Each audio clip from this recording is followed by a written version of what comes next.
From this project, we have with us tonight the Reverend John Muir, currently residing in Grimsby Cemetery. Some stories from Floater's Corner in Niagara Falls Cemetery, where those found at the foot of the falls were buried. And Mary Davis and Edith Hutchins from St. Mark's Cemetery in Niagara-on-the-Lake. It is a horrible fate, but I must tell you in case you can help me find out more.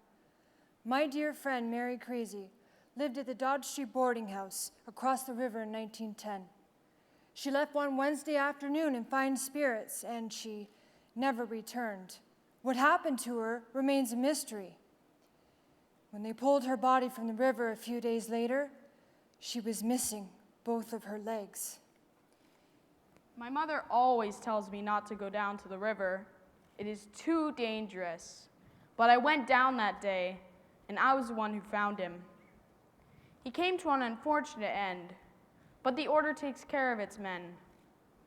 The caretaker buried Charles Alcock's mortal remains in just 6 inches of dirt and notified his lodge brothers in Buffalo, New York, after deducing from the odd fellow's trinket in his pocket where he could find them. They came the next day and identified him, and he was moved from here to a different part of the cemetery. He was given a proper casket and a decent burial. The order didn't want him buried in Floater's Corner. Good evening. My name is the Reverend John Muir.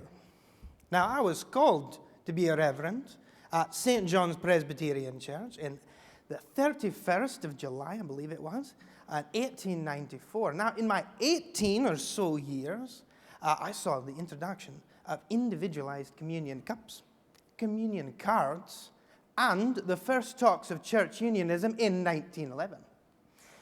Now, some of you can probably tell I was born in Scotland.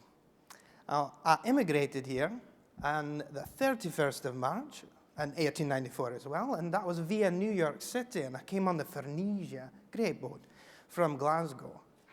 Come on, Edith. Let's go look at the garden. I know you're angry, but let's go see all the chickens and all the vegetables they've got now. Mary, remember, I was cast off for lack of virtue, and a lot of good some chickens and carrots are going to do me now. Miss Bailey told you to stay here and get well. But Remember that. No, but I'm shameless, remember? And so are you for hanging around me. A shameless waif. That's what you are, an orphaned, shameless waif. Edith!